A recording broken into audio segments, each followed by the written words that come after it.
Hello everyone, my name is Praveen Anchal and I welcome you all in our YouTube channel of Core Academy। और ये हमारा NTSC का series चल रहा है जिसमें आज हम लोग समझेंगे डेमोक्रेटिक राइट्स के बारे में। बहुत ही इंटरेस्टिंग टॉपिक है, तो चलिए स्टार्ट करते हैं, है ना। Democratic rights, okay. Democratic rights. Democratic rights को समझने से पहले मैं एक केस स्टडी आपके साथ में डिस्कस करना चाहता हूँ फ्रॉम नेपाल, क्योंकि इस केस स्टडी से कई सारे क्वेश्चंस आए हुए हैं प्रीवियस ईयर के एनटीएससी के पेपर में। तो मैं समझा कि आपके साथ में डिस्कस करना चाहिए। तो देखिए, पहले नेपाल एक मोनार्किक नेशन था, फिर बाद में वो डेमोक्रेटिक नेशन बना। तो ये प्रोसेस क्या है एक बार मैं बताता हूँ आपको। 2001 में जो वहां के किंग होते हैं जिनका नाम था वीरेंद्र, उनका कंट्रोवर्शियल तरीके से डेथ हो जाता है। और उसके बाद में जो नए किंग आते हैं, किंग ज्ञानेंद्र।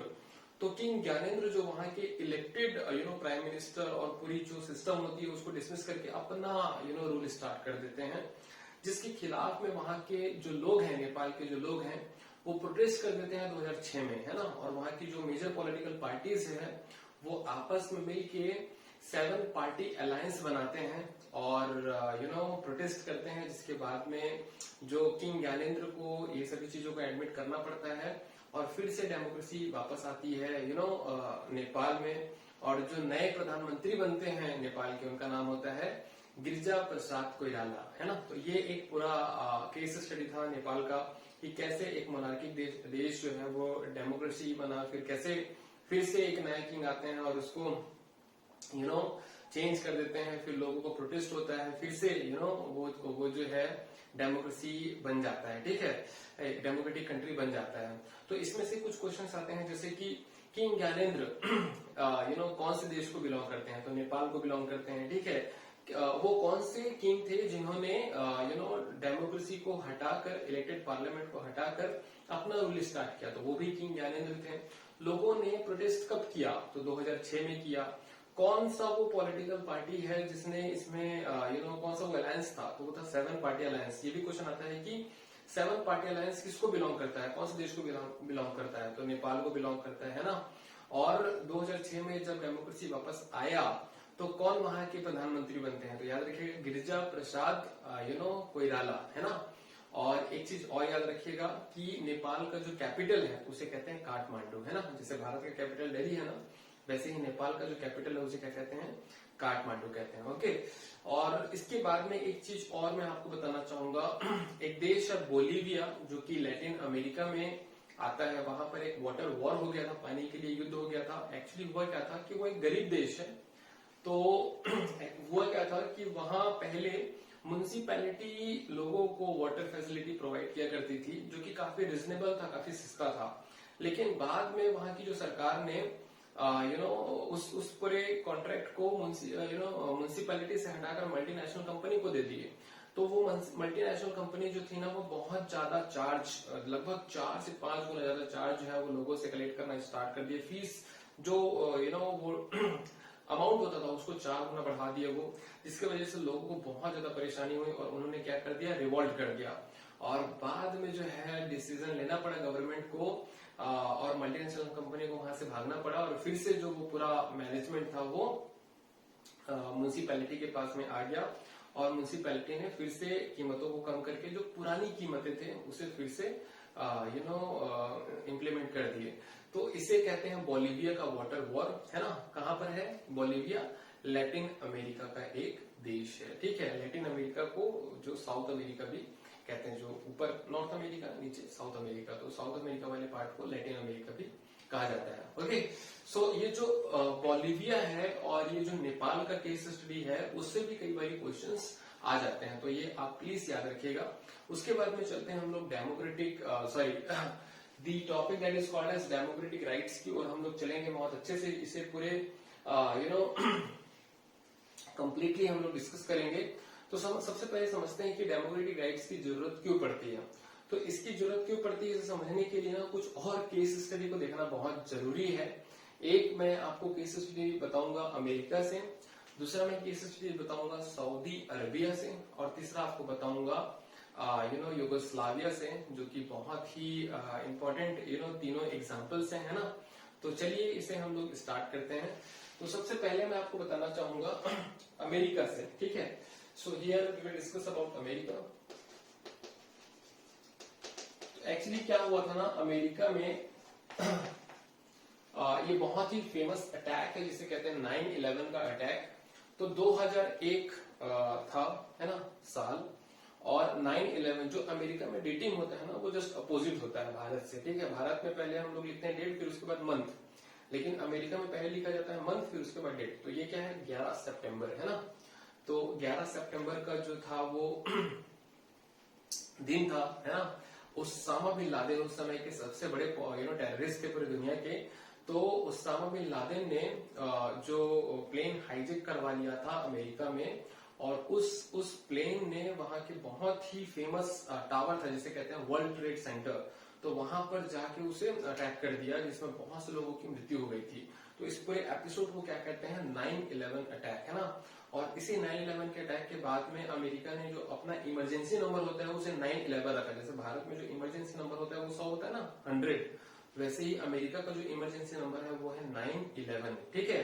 तो आई होप ये आपको समझ में आया होगा। 9/11 अटैक किसने करवाया था, उसामा बिन लादेन ने। कौन से ऑर्गेनाइजेशन को बिलोंग करता था Osama bin Laden, Al Qaeda. Al Qaeda बहुत बड़ी टेररिस्ट ऑर्गेनाइजेशन है। लेकिन दुनिया की जो आज की डेट में सबसे बड़ी टेररिस्ट ऑर्गेनाइजेशन है उसका नाम है Islamic state of Iraq and Syria, जिसे कहते हैं ISIS। ये आज की डेट में प्रेजेंट टाइम पे दुनिया की सबसे बड़ी टेररिस्ट ऑर्गेनाइजेशन है। फिर से मैं रिपीट करता हूँ, Islamic state of Iraq and Syria. लेकिन जब 2001 में अमेरिका में जो अटैक हुआ था उसे करवाया था अलकायदा ने, और अलकायदा के लीडर का नाम क्या था, उसामा बिन लादेन, है ना। और इस पूरे टेररिस्ट अटैक के बाद में अमेरिका ने लगभग 600, अमेरिका तो भाई गुस्सा करेगा ही ना, बहुत ज्यादा इतना बड़ा अटैक हो गया उनके हाथों।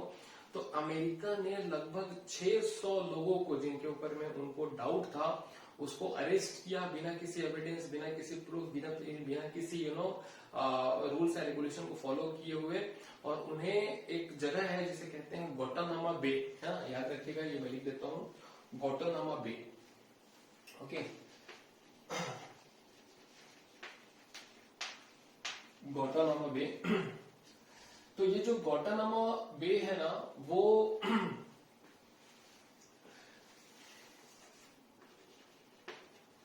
ये जो ग्वांटानामो बे है ये क्यूबा के पास में है। अमेरिकन नेवी इसे कंट्रोल करती है, और यहाँ पर उन सभी 600 प्रिजनर्स को रखा गया। उनके साथ बहुत ज्यादा एक्सप्लॉयटेशन होता था, बहुत ज्यादा टॉर्चर होता था। कोई भी जो रूल्स एंड रेगुलेशन को फॉलो ना करते हुए अमेरिका ने इन सभी 600 लोगों को अरेस्ट किया था, है ना। और ना तो कोई इन्वेस्टिगेशन हुआ, ना तो कोई ट्रायल हुआ, ना तो कोई हियरिंग हुई कोर्ट में, ना तो अमेरिका की किसी कोर्ट में हियरिंग हुई, ना तो इनके देश की किसी कोर्ट में हियरिंग हुई।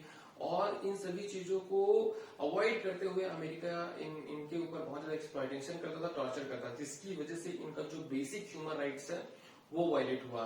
ना तो किसी यूनाइटेड नेशन को वहां पर जाने की इजाजत दी गई।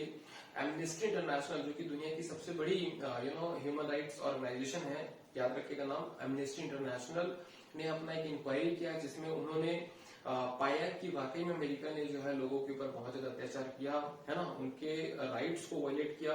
इवन यूनाइटेड नेशंस की जो इंडिपेंडेंट इन्वेस्टिगेशन है उन्होंने भी ये ऐसा माना कि अमेरिका ने बहुत ज्यादा ह्यूमन राइट्स का वायलेशन किया है ना।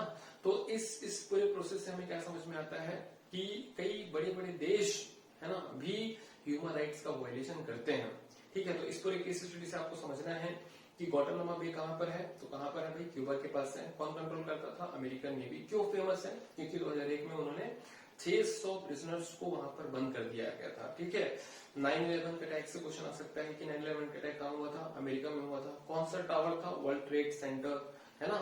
कौन था इन्वॉल्व, ओसामा बिन लादेन, ठीक। तो इस तरीके से आपको चीजें याद रखनी है एमसीक्यू फॉर्मेट पे, ठीक है। नेक्स्ट हम लोग समझेंगे, that is from Saudi Arabia. Okay, so next country is Saudi Arabia.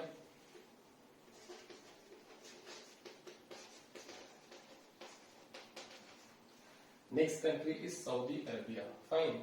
अब याद रखिएगा सऊदी जो अरबिया है ना, वो एक मोनार्किक देश है। चूंकि मोनार्किक देश है इसलिए लोगों के पास में कोई बेसिक राइट्स होता ही नहीं वहां पर, है ना। इवन जो मेल है, फीमेल का तो बहुत ही कंडीशन खराब रहता है। इवन मेल के पास भी जो बेसिक फंडामेंटल राइट्स होने चाहिए वो वहां पर उनके पास में नहीं होता है, ठीक। और एक चीज मैं और आपको बताना चाहता हूँ कि जो फीमेल है ना, उसका जब टेस्टिमनी होता है, गवाही होती है, तो एक मेल के बराबर 2 फीमेल का गवाही हुआ जाता है। जो समझ सकते हैं कि कितना वहां पर पार्शियलिटी और डिस्क्रिमिनेशन होता है। जो वहां का लेजिस्लेचर है, एग्जीक्यूटिव और जुडिशरी, सभी के ऊपर कंट्रोल किसका रहता है? वहां के राजा का रहता है, किंग का रहता है। एग्जीक्यूटिव और जुडिशरी का तो पूरा चयन वो करते हैं। इवन एग्जीक्यूटिव लेजिस्लेचर का पूरा चयन वो करते हैं। इवन जुडिशरी में जज जो अगर कोई डिसीजन दे दिया तो उस डिसीजन को पलटने का अधिकार भी किसके पास में होता है? राजा के पास में होता है, सऊदी अरबिया के, है ना। तो आप समझ सकते हैं कि सऊदी अरबिया में भी लोगों को कोई भी फंडामेंटल राइट्स नहीं है। उसके बाद में तीसरा मैं आपको बताना चाहूंगा वो है कोसोवो का, ठीक है। तो कोसोवो एक प्रोविंस है, कहाँ का? यूगोस्लाविया का, ठीक। तो यहाँ का मैं आपको बताना चाहूंगा, देखिए जो कोसोवो है ना, वहां पर 2 प्रकार के लोग रहते हैं। हर जगह 2 प्रकार के लोग रहते हैं, माइनॉरिटी एंड मेजोरिटी, है ना।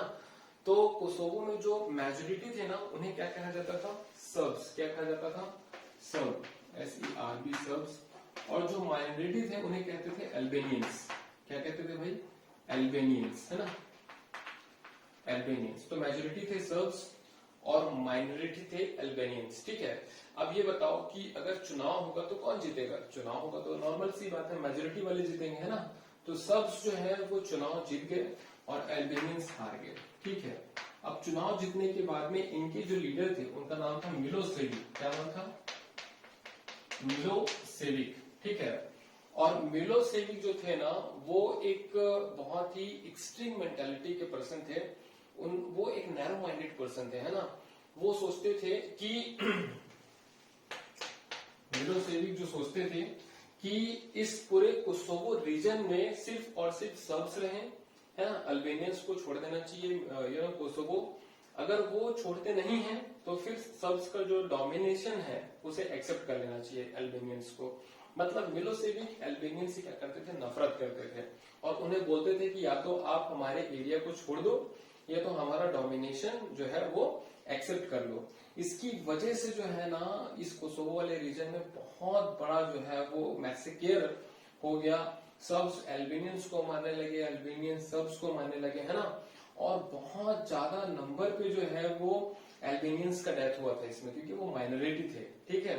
और इसके बाद में कई सारे दूसरे कंट्रीज इस पूरे मैसेकेयर में इंटरवीन किए और इसके बाद में फाइनली ये रुका। और रुकने के बाद में जो इंटरनेशनल कोर्ट ऑफ जस्टिस है वहां पर मिलोसेविक के ऊपर केस भी हुआ, है ना। तो इस तरीके से आप समझ सकते हैं कि अगर माइनॉरिटी को प्रोटेक्शन नहीं है, अगर उनके पास फंडामेंटल राइट वगैरह नहीं है, तो मेजोरिटी उनको सप्रेस कर सकती है। तो इस तरीके से इन 3 देशों के एग्जाम्पल से आप बहुत अच्छे से समझ सकते हैं कि डेमोक्रेटिक राइट्स होना क्यों बहुत ज्यादा जरूरी है। आई होप ये बहुत अच्छे से आपको समझ में आया होगा। अब इसे रब करते हैं, क्लीन करते हैं और उसके बाद में हम लोग स्टार्ट करेंगे about the fundamental rights that has been given to us by the constitution of India. तो चलिए इसे क्लीन करते हैं, फिर उसके बाद स्टार्ट करेंगे हम लोग।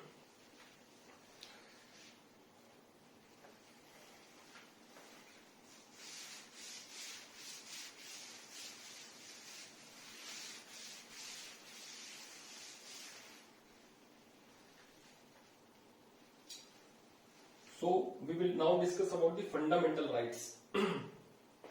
Fundamental rights.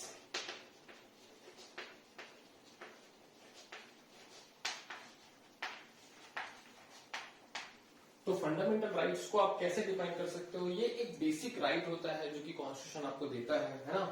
और ये जो है आपका एक रीजनेबल क्लेम है जो कि पूरी सोसाइटी इसको रिकॉग्नाइज करती है और लॉ इसको अप्रूव करता है, ठीक है, सैंक्शन देता है, ठीक। तो ये है हमारा फंडामेंटल राइट्स। भारत में पहले टोटल 7 फंडामेंटल राइट्स थे, लेकिन उसमें से एक जो फंडामेंटल राइट है ना, जिसे कहते हैं राइट टू प्रॉपर्टी, तो राइट टू प्रॉपर्टी को क्या कर दिया गया? हटा दिया गया जो लिस्ट ऑफ फंडामेंटल राइट है उससे, है ना। तो अभी के डेट में हमारे पास में कितने फंडामेंटल राइट्स हैं? हमारे पास आज की डेट में टोटल 6 फंडामेंटल राइट्स हैं। पहले कितना था? 7। राइट टू प्रॉपर्टी हटाने के बाद में अब कितना बच गया 6। तो चलिए देखते हैं सभी राइट्स के बारे में one by one. So please write in your notes also. The first one is known as, इसी सीक्वेंस में लिखेगा, ठीक है, जैसे मैं लिख रहा हूं, राइट टू इक्वालिटी, ठीक है, right to equality. Second one is right to freedom,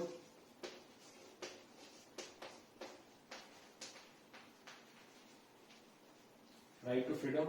The third one is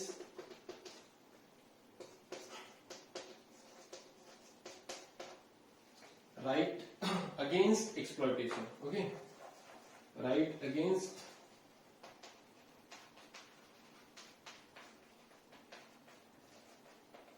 exploitation. उसके बाद चौथा है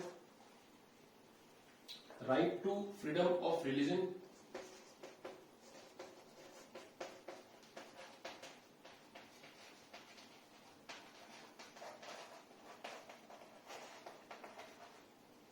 फिर उसके बाद में है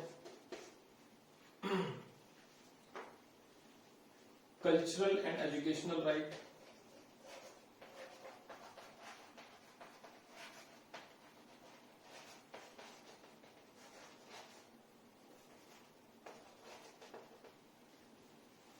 and the last one is right to constitutional remedies.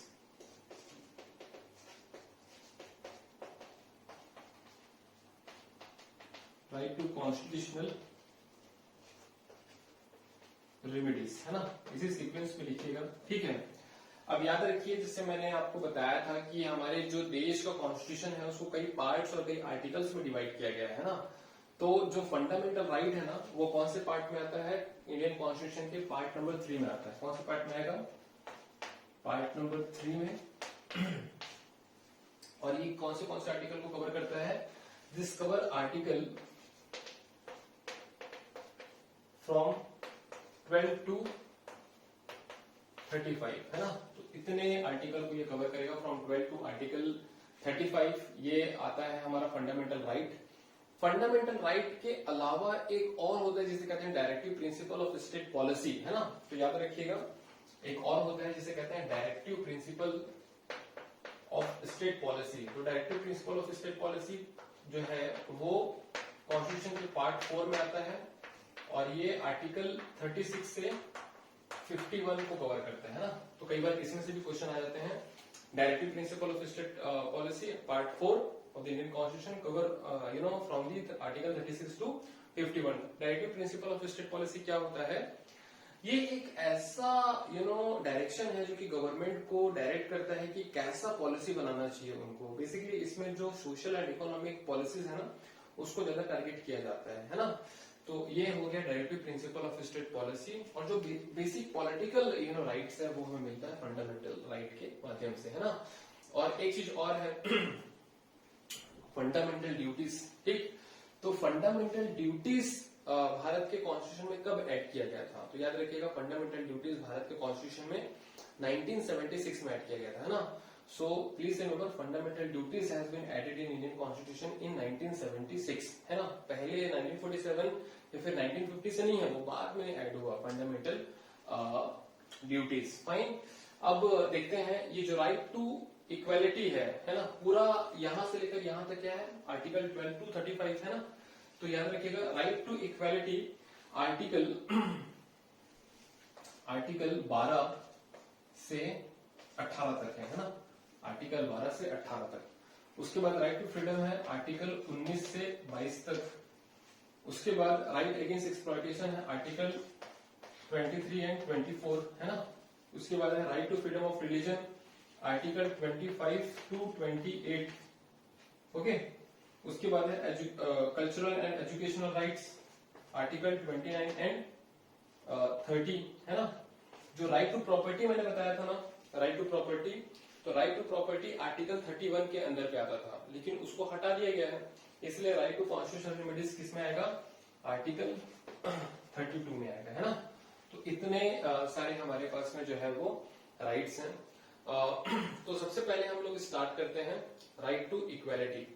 तो राइट टू इक्वालिटी मतलब क्या होता है कि हमारे देश में जो सभी को समानता का अधिकार है, कोई भी इंफीरियर या कोई भी सुपीरियर नहीं है, किसी के साथ भी caste, religion, gender, region, language या और भी किसी चीज के ऊपर डिस्क्रिमिनेशन नहीं किया जा सकता, है ना।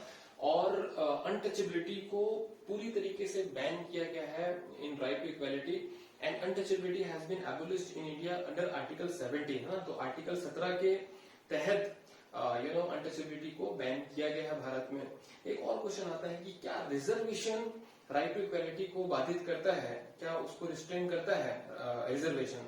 तो according to Indian constitution and according to Supreme Court of India, जो रिजर्वेशन है वो fundamental right, that is right to equality को वायलेट नहीं करता, क्योंकि हमारा जो राइट टू इक्वालिटी में हमने ये कहा है कि everyone in India having right to get equal opportunity of one is capable of, मतलब आप जो जितना कैपेबल हैं उसके हिसाब से आपको उस हिसाब से अपॉर्चुनिटीज मिलेगी।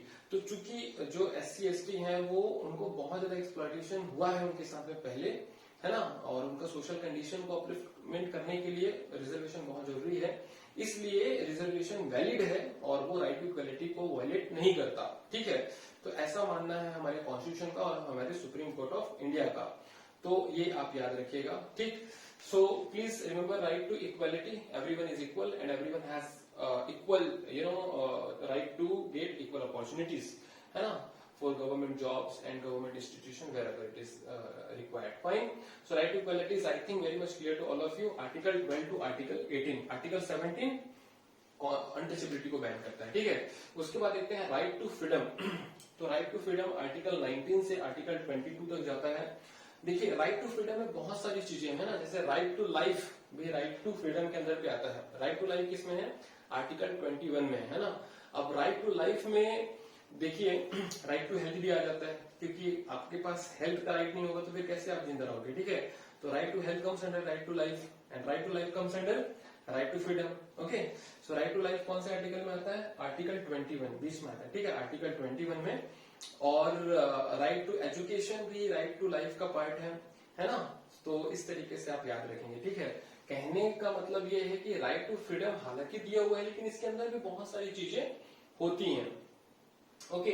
अभी जो राइट टू फ्रीडम में क्या क्या आ जाता है मैं बताता हूँ। फ्रीडम मतलब क्या होता है कि आपके ऊपर कोई भी अनरीजनेबल रिस्ट्रिक्शंस नहीं लगाया जाएगा। मतलब आप जो है भारत के किसी भी हिस्से पे विजिट कर सकते हो, घूम सकते हो, है ना। आप जो है भारत के किसी भी हिस्से पे जमीन प्रॉपर्टी परचेस करके वहां रह सकते हो। आप अपने पसंद का कोई भी जॉब, चाहे वो बिजनेस हो चाहे जॉब हो, है ना, आप कर सकते हो। आप अपना लाइफ पार्टनर चुन सकते हो once you are crossing a certain age, है ना। उसके साथ में जो है आपको ये भी फ्रीडम है कि आप जो है मीन्स यू कैन लेकिन इसमें कुछ वो आता है कि कुछ रिस्ट्रिक्शन होते हैं। ये कंप्लीट एब्सोल्यूट नेचर का नहीं होता। कोई भी यहाँ पर जितने भी राइट्स है ना वो एक एब्सोल्यूट नेचर के नहीं है। हर राइट एक सर्टेन टर्म्स एंड कंडीशन के साथ में आता है। जैसे कि राइट टू फ्रीडम जो है, जैसे मैंने आपको बताया इतने सारे राइट्स, उसमें आप कुछ और जोड़ लीजिए, जैसे right to freedom and expression, है ना।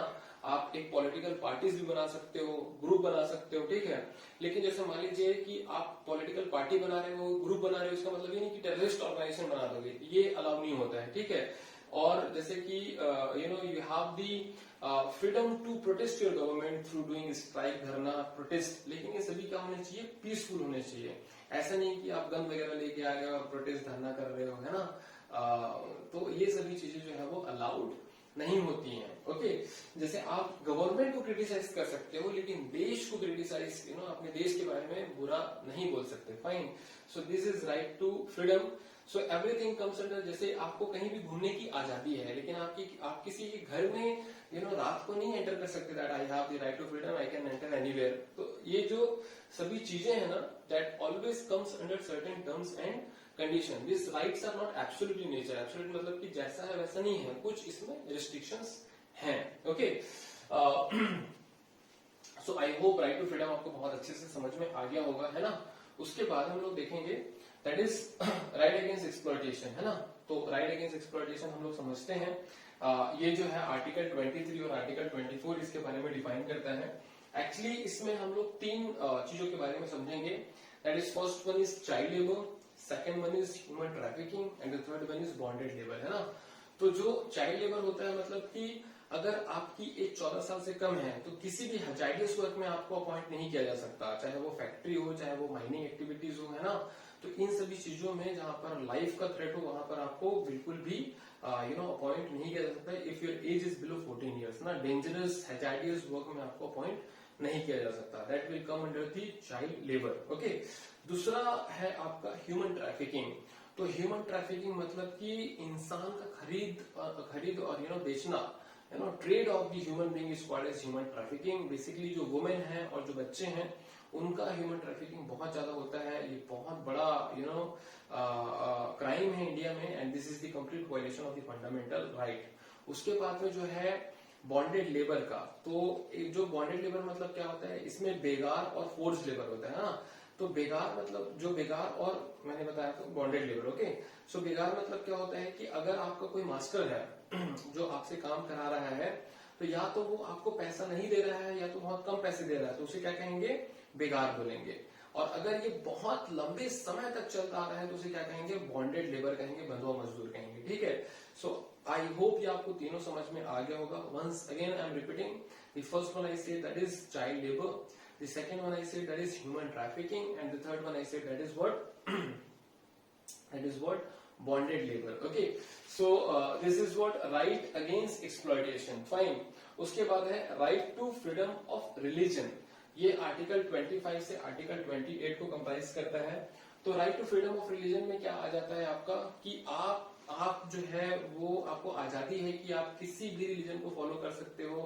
अगर आपका एक रिलीजन है उसमें से दूसरे रिलीजन में आपका विश है कि आप जाना चाहते हो, इच्छा है कि आप अपना कन्वर्ट कराना चाहते हो, इच्छे से ना, फोर्सफुल तरीके से नहीं, तो आप कन्वर्जन भी करा सकते हो, है ना। लेकिन फोर्सफुल कन्वर्जन बैन है, आप ये नहीं कर सकते। ठीक है, तीसरा ये है कि आप अगर चाहते हो कि मैं किसी भी रिलीजन को फॉलो ना करूं तो वो भी आप कर सकते हैं, you can follow no religion in India, है ना। उसके बाद में आप कुछ इसमें रिस्ट्रिक्शंस भी होते हैं, जैसे कि मान लीजिए कि रिलीजन के नाम पे आप किसी का सेक्रीफाइस नहीं कर सकते, बलि नहीं दे सकते। कई बार होता है ना कि कई लोग जो है वो विच क्राफ्ट, ब्लैक मैजिक वगैरह में बिलीव करते हैं और छोटे बच्चों का बलि दे देते हैं, है ना। तो ऐसा धर्म के नाम पर कुछ भी आप नहीं कर सकते। ठीक है, उसके बाद में जो नेक्स्ट है वो है cultural and educational rights. Okay, so cultural and educational rights comes under article 29 to 30, है ना।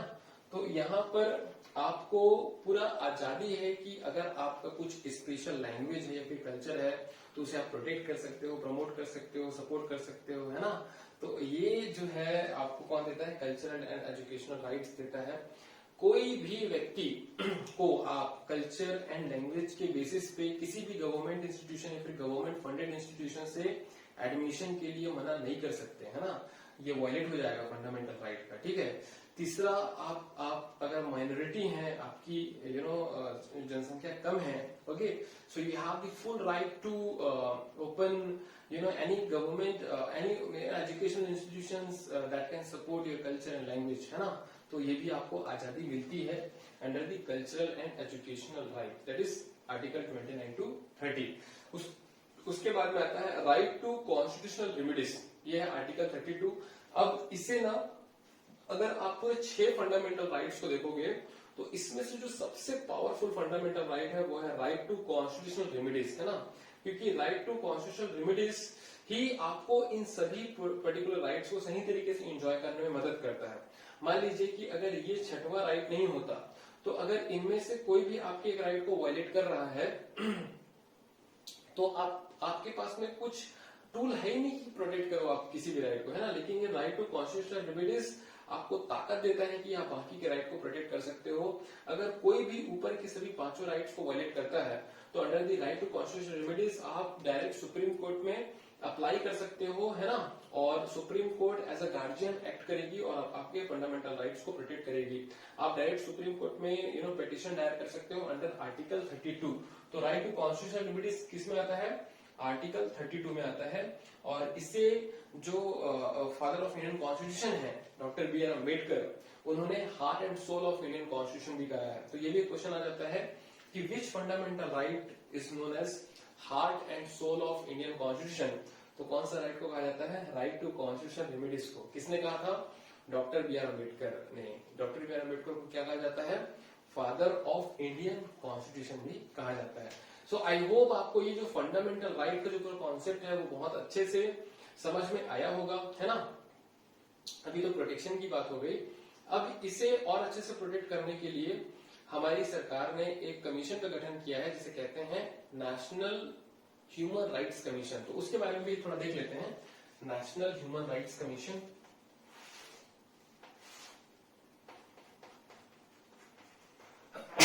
Sorry, national human rights commission ये कब बना था? 1993 में बना था। ओके, 1993 में बना था नेशनल ह्यूमन राइट्स कमीशन, है ना। ये देश में देखो इंटरनेशनल लेवल पर मैंने पहले आपको बताया था एमनेस्टी है। Amnesty international protects the human rights of the entire people of the entire world. Okay, उसके बाद में जो नेशनल ह्यूमन राइट्स कमीशन है ना, वो देश भर में अगर ऐसा कोई वायलेशन होता है ह्यूमन राइट्स का तो उसको मॉनिटर करती है। इसके जो मेंबर होते हैं वो इमिनेंट पर्सनालिटीज होते हैं, रिटायर्ड जजेस होते हैं, है ना, रिटायर्ड सिविल सर्वेंट्स होते हैं। और नेशनल ह्यूमन राइट्स कमीशन जो है वो मैटर का इन्वेस्टिगेशन कर सकती है और उस जो भी उसका फाइंडिंग रहेगा ना उसको कोर्ट में सबमिट कर सकती है। किसी को पनिश नहीं कर सकती, पनिश करने का काम कोर्ट कराएगा, है ना। और national human rights commission victim के बिहाफ में इंटरवेंट भी कर सकती है केस में। Fine, so this is the national human rights commission. कब बना था? 1993 में। तो ये याद रखिएगा, ठीक है। सो आई होप ये आपको बहुत अच्छे से समझ में आ गया होगा। जैसे कुछ राइट्स हैं, है ना, जो कि हमेशा ये तो हैं, लेकिन कुछ कुछ चीजें जो है ना हमेशा इसमें ऐड होते रहता है। जैसे अभी रिसेंटली राइट टू प्राइवेसी, है ना, तो राइट टू प्राइवेसी भी अब हमारा फंडामेंटल राइट है। अंडर विच राइट आप बताइए? तो राइट टू प्राइवेसी किसमें आएगा इस पूरे शो में से? तो राइट टू प्राइवेटी आ रहा है राइट टू फ्रीडम में।